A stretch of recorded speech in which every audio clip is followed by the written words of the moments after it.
Tonight, help from the public. A bystander assists Dawson Creek police in an arrest. Dramatic increase. The number of homeless people dying is on the rise. And party infighting. Divisions widen in the BC Conservative Party.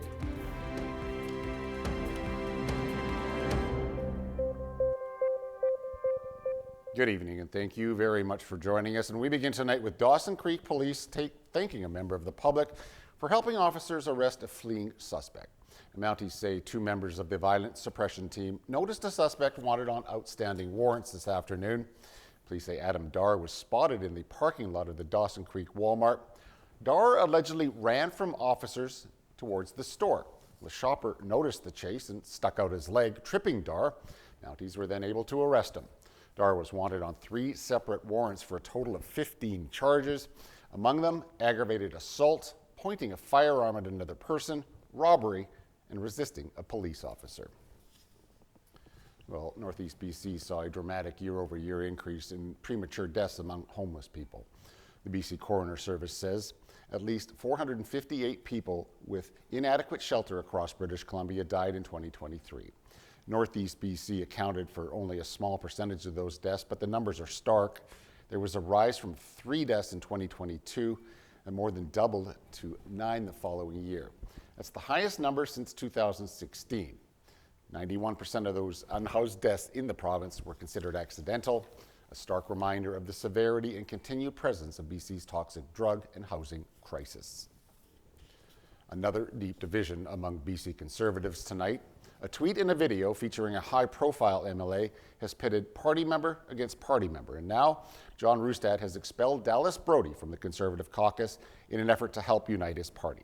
Rustad ejected his Attorney General critic, citing comments he says mock and belittle residential school survivors. On Thursday, Brody challenged the caucus to fire her. She asked for a vote on her removal before walking out of the caucus room. Well, the MLA for Peace River North issued a scathing statement late this afternoon against his own party. Jordan Keeley saying some of the biggest bullies sit in the BC legislature. He says, "This is why I have lost faith in leader John Rustad." Brody's removal comes after she posted on social media last month that 0 child burials had been confirmed at the Kamloops Indian Residential School. And BC's premier not mincing words when it comes to U.S. tariffs. David Eby announcing new laws to improve interprovincial trade, but he's also making life tougher for American truck drivers heading to Alaska through British Columbia. Eby called Donald Trump an unpredictable and untrustworthy partner who is not keeping his word. The premier says his NDP government is set to introduce new legislation that includes reducing interprovincial trade barriers with other provinces. The province would also place fees on American commercial trucks driving through BC to Alaska. Eby says Canadian workers will benefit from this new legislation. Now we're pressing ahead to ensure that labor credentials are recognized as well across the country, so that the teachers and the doctors and the nurses have their skills recognized equally in all provinces in the country. It'll open up more opportunities for workers as well as employers that are looking for workers to fill critical vacancies. Eby says the new proposed legislation would also allow his government to respond more rapidly to Trump's executive orders.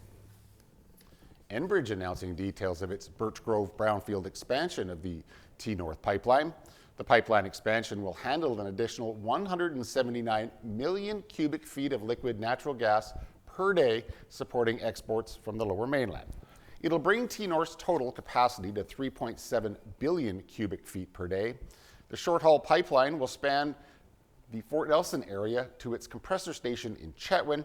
That only makes up a small portion of the energy company's BC pipeline. The network stretches over 3,000 kilometers from Northeast BC to the Alberta border, then down to the Lower Mainland and the American border. The company says the $400 million expansion is expected to be completed by 2028. The project is one of 3 energy security projects announced as part of a list to be fast-tracked under the threat of American tariffs.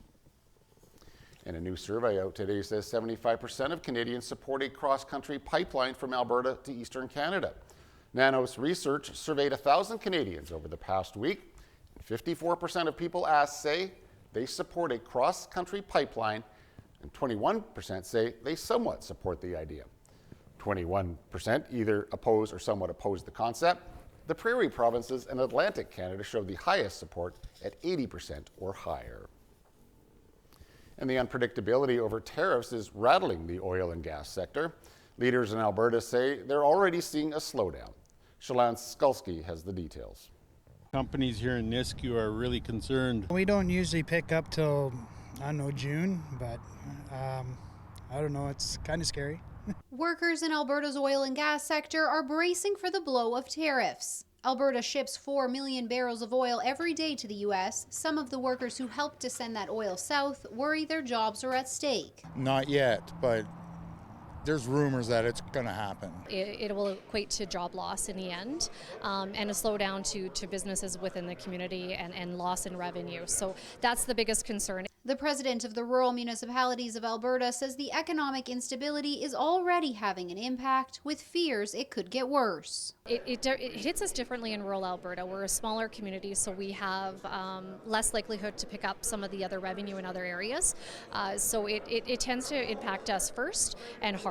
I wake up every morning and read the news, and we have this feeling of helplessness. Cochrane's mayor is calling for calm, intentional strategy as other local leaders look to the province for help for industry struggling. Spend some time with the ministers and possibly the premier on what that looks like. How are we going to help Albertans? How are we going to help Canadians? The province has forecasted the impact tariffs could have on jobs. Budget 2025 predicts unemployment will hit 7.4% this year, forecasting a worst-case scenario that could see 15,000 jobs lost in 2025. So far, Alberta's premier has not committed help to sectors hardest hit. Ottawa has the means to be able to support the industry, whether it's through an enhanced employment insurance program, which they've already committed to do. Smith says Ottawa's counter tariffs could generate upwards of $40 billion, dollars she suggests could go to workers. Shalane Skulski, CTV News, Edmonton. The RCMP has launched an investigation looking into a complaint against Alberta Health Services amid corruption allegations. In February, RCMP said it was reviewing a complaint about AHS surrounding the health authority's procurement practices. The former head of AHS filed a $1.7 million lawsuit alleging Alberta Health Services rewarded friends of the United Conservative government and attacked critics. Now, none of these claims have been proven in court. A spokesperson for the health minister says the government is unaware of anyone under RCMP investigation. But police say the complaint was received last month. No other details were given, citing the ongoing investigation. Another case of the measles has been reported in the lower mainland of British Columbia as the disease has rapidly spread in parts of North America. It's one of the most contagious infections that we know. It will be in the air for several hours. It's airborne. Health officials believe the patient contracted the disease while traveling in Southeast Asia. Fraser Health is asking anyone who was at the Royal Columbian Hospital's emergency department in New Westminster on Monday and Tuesday to monitor for symptoms as they may have been exposed. In Canada, there have been 227 cases of the measles this year alone, more than in all of last year. 2 deaths have also been reported in the United States, an adult in New Mexico and a child in Texas. Both were unvaccinated. A long-standing legal battle against Canada's biggest tobacco companies has finally come to an end. Today, I'm pleased to announce that justice has finally been served. After years of litigation, Chief Justice of Ontario's Superior Court has approved a landmark $32.5 billion resolution, the largest in Canadian history and the 3rd largest ever worldwide. It's been 28 years since BC first initiated legal action against 3 tobacco giants for the deceptive promotion of their product. The province will receive nearly $4 billion over the next 18 years. Well, to the latest on Canada's job front now. Canada's posting some lackluster job numbers in February, with the unemployment rate holding steady at 6.6%. The Stats Canada reporting Canada added just under 1,100 jobs last month, and that's a steep drop from the 76,000 seen in January. The numbers show the impact of the uncertainty surrounding the ongoing U.S. tariff saga is having on hiring decisions. As for here in Northeast BC, the jobless rate is at 6.2%. It jumped from 5.9% this time last year. There are the final batches of job numbers before the Bank of Canada's next interest rate announcement. That happens on March the 12th. Canada's oldest company is on the verge of filing for bankruptcy, according to the Wall Street Journal. The report says the retail chain could initiate the legal process within days. Hudson's Bay has operated for more than 90 stores across Canada. The company traces its route back to the fur trade in the 1670s. The Bay is currently owned by an American firm, which is yet to comment on the report. Canada is now pausing its second round of retaliatory tariffs against the United States. The news comes after President Trump offered Canada and Mexico a temporary reprieve from tariffs yesterday. Well, on Thursday, Trump exempted goods that are compliant with the CUSMA trade agreement from tariffs for another month. This follows Wednesday's decision to exempt the auto industry from tariffs. Canada's response by pausing a second round of retaliatory tariffs on $125 billion worth of American goods. Conservative leader Pierre Poilievre says Canada should not be hitting the pause button on the second round of tariffs in spite of the president's latest move. And this has been a roller coaster of a week, on again, off again, policymaking in Washington, and now, as you just heard, in Ottawa. But Ottawa isn't waiting for the next tariff twist to support Canadian businesses. The federal government has prepared a $6.5 billion aid package for businesses that are affected by the trade war.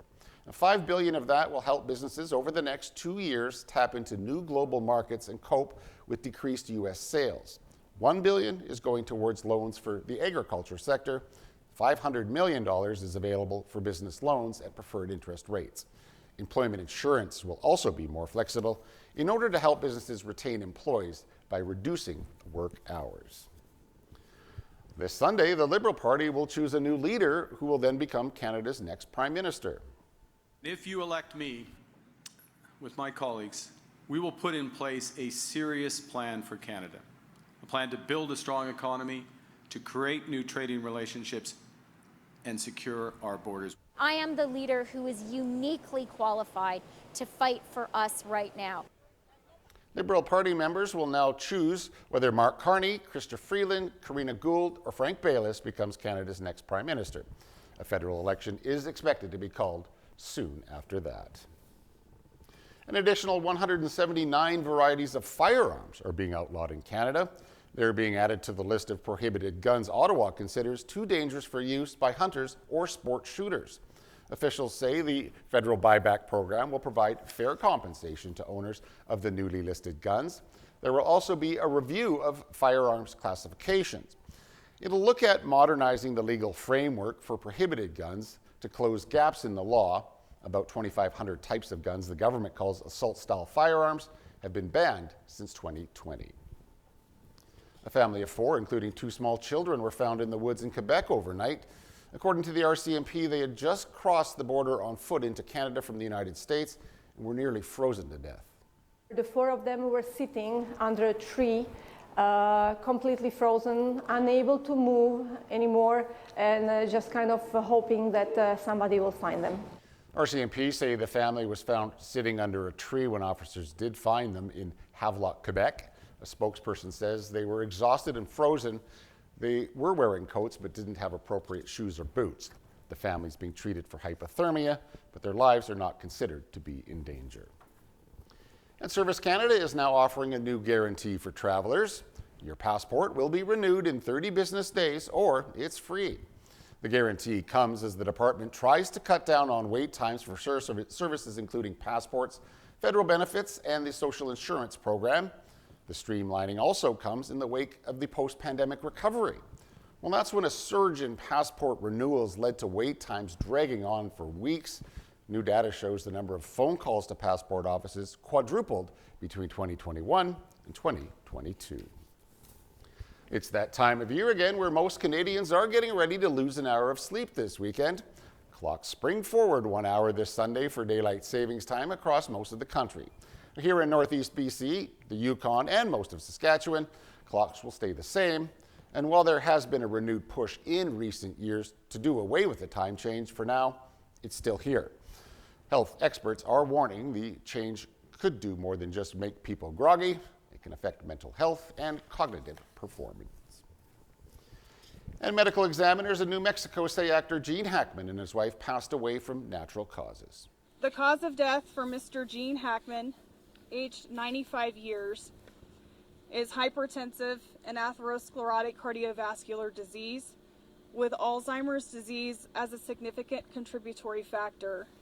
Now, the bodies of Hackman and Betsy Arakawa were discovered in their home last month. The two-time Oscar winner died of heart disease while his wife passed away from hantavirus. The couple were active in Santa Fe's art community and culinary scene, but lived a very private life in their later years. All right, please do stay tuned. Jeff will be right back after the break with a look at your weekend weather. But as we head to break, here's a look at today's closing market numbers.